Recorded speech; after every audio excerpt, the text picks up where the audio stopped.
ধন্যবাদ নব আইটির সাথে থাকার জন্য।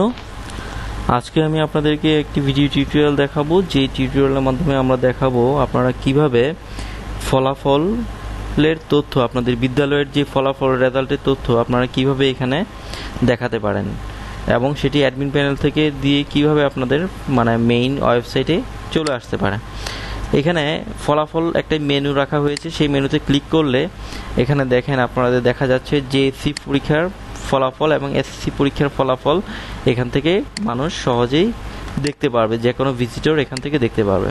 তো এই তথ্যটি আসবে কোথা থেকে? এই তথ্যটি আসবে হচ্ছে আপনাদের অ্যাডমিন প্যানেলে। এখানে আপনারা বাম পাশে এই যে এখানে একটি মেনু আছে স্কুল সম্পর্কে, এখানের মধ্যে একটা আছে ফলাফল সম্পর্কিত তথ্য।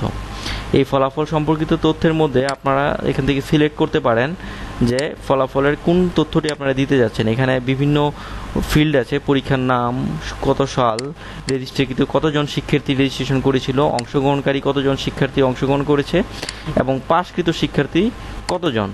এগুলো যদি আপনারা এখানে যুক্ত করেন সেই তথ্যটি এখানে মেইন ওয়েবসাইটে চলে যাবে।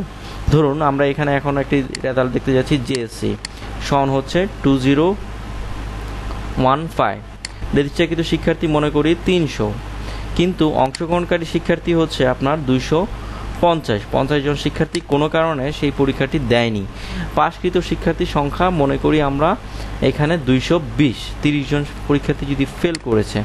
এখানে আমরা যখন যুক্ত করলাম তখন আমরা এখানে দেখতে পাবো যে মেইন ওয়েবসাইটে আমরা যে ফলাফল সম্পর্কিত যে তথ্যটি আছে সেখানে যখন আমরা ক্লিক করব তখন আমরা সেই তথ্যটি দেখতে পাবো।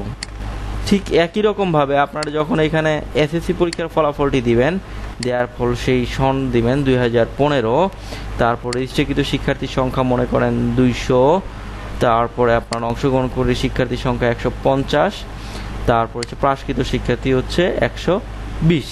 এইভাবে আপনারা যখন যুক্ত করবেন তখন আপনাদের এখানে সেই রেজাল্টটি এখানে যুক্ত হয়ে যাবে এবং প্রদত্ত তথ্যটি সফলভাবে যুক্ত হয়েছে বলে একটি মেসেজ এখানে শো করবে। তাই এভাবে আপনারা জেএসসি, এসএসসি এই পরীক্ষার ফলাফলগুলো আপনারা এখানে রেজিস্ট্রেশনে অংশগ্রহণ যোগ করতে পারেন এবং এই তথ্যগুলো সব পরবর্তীতে এই মেইন ওয়েবসাইটে চলে যাবে এবং এখান থেকে দেখা যাবে। তাই আপনারা এখান থেকেই ফলাফলের তথ্য সব যোগ করতে পারবেন। ধন্যবাদ সবাইকে আমাদের সাথে থাকার জন্য। পরবর্তী ভিডিও দেখার আমন্ত্রণ রইল। নব আইটির সাথেই থাকুন।